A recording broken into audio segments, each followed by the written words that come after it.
I was talking to some of my coworkers the other day when I realized something. There's some things that I do, some behaviors I have, that actually save me a lot of money, and I'm not sure that other people realize about all of them, actually. And I thought it would be fun to share them with you. I'm not into extreme budgeting. I actually don't track every cent that I spent, and I still like enjoying life like everyone else.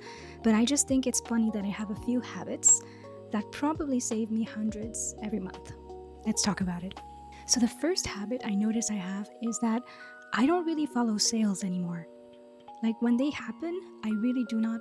I had no idea, for example, that recently there was a sale in the Netherlands.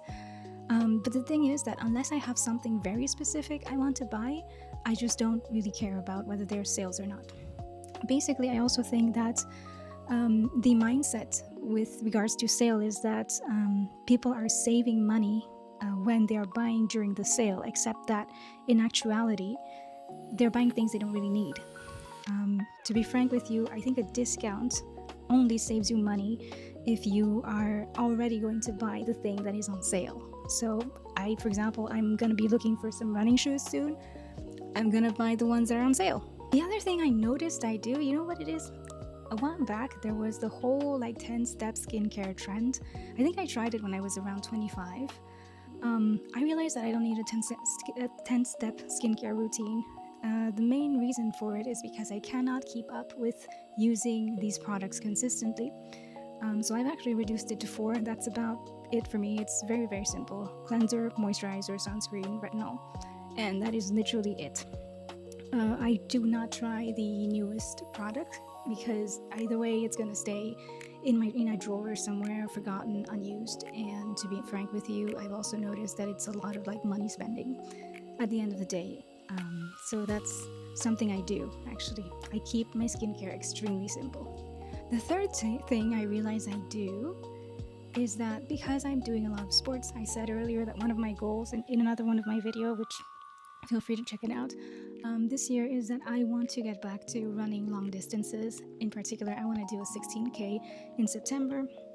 So I am training for that, but I also have been consistently going since the past year to the gym, and I find that nutrition is something that really impacts my recovery. And by nutrition, I mean having a good proportion of carbohydrates, protein, and fiber. And I just don't find that supermarkets have a very good ratio, or even the cafeteria at my workplace does. So that, coupled with the fact that I am a picky eater that actually wants to have a very balanced and warm meal if possible, make it a habit to prepare my own food for work. And it's very simple. I just batch prep approximately 2 different meals, which I later on mix it up a little bit with whatever vegetable I have lying around. And that just means that I have a little bit of variety during the week in my lunches, and they tend to be very nutritious. So yeah, that's typically what I do. And to be frank with you, I also find cooking to be quite relaxing, and I like my cooking. So that's actually a habit I have. It's maybe more of a habit that other people do as well. Hi everyone, if you like this channel and you enjoyed the content in this video, please don't forget to subscribe. You're really helping my tiny channel grow, and please leave your comments. Alright, back to the video. So this one's interesting. This is the 4th thing I do, is that I think that my biggest grocery mistakes is thinking that I want to buy, after work, I'm tired, I want to buy dinner at the supermarket. And this is such a big mistake because typically what ends up happening is that I purchase snacks. I purchase chips, which I love. I'll purchase, I don't know, a beer or something and some ice cream, but I won't leave with an actual dinner. And to be honest, a whole bunch of things that I didn't plan to buy. So ultimately, I actually stopped going to the supermarket after work because of this. I did not like the health choices I was making. Instead of having a proper dinner, I would end up with just eating junk food. So I think that, to be honest, in the evenings, people are very tired, you're hungry, your willpower is so much lower, and you're more likely to buy these kinds of convenience foods. So I just don't go to the supermarket after work. I just go once, and that is on the weekends when I'm not hungry, so after a nice coffee, after a nice breakfast. And yes, let's go on to point 5. And this is one of my biggest flexes. I have been talking about this for years to my friends, and I still don't understand how it happened or how other people aren't doing similar things. But for example, I love chips, and my biggest weakness is ice cream. But and I used to really also like cookies a lot. That was a big one too. But I realized that um, over the years, I've gotten to know myself, and I have kind of designed my environment whenever I go to a supermarket. I kind of, let's say that I realized that when I grocery shop, I have avoided for so many years the cookie aisle, the ice cream aisle, and the chip aisle that my brain no longer realizes that they even exist.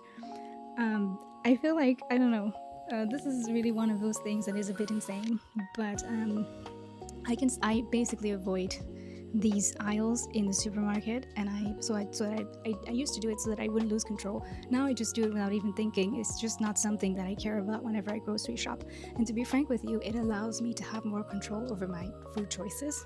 And for example, all the times that I've wanted ice cream, I've had to literally physically get up, go and buy that specific ice cream that I wanted. And it kind of forces me to do that every single time. And to be frank with you, roughly 50% of the time, I don't get up. So yeah, that actually helps me not only with my money, but also with my behavior. Even though I'm talking about these things that I do which save me money, let's just bring it back for a second and remind everybody that I think saving money isn't always about saying no. Sometimes it's about making fewer decisions that put you in that position of having to say no to something. I always think about it like the easiest way to, like, I don't know, go from point A to point B. Instead of zigzagging through everything, I can just go from point A. I can just go straight. This is kind of how I see some of these habits, to be honest with you. And I really enjoy it because these habits also put me in a position where I can say yes to the things that I value. Like, for example, I value traveling. I like traveling twice a year, taking nice long holidays abroad. I consider that, for example, my health is a priority.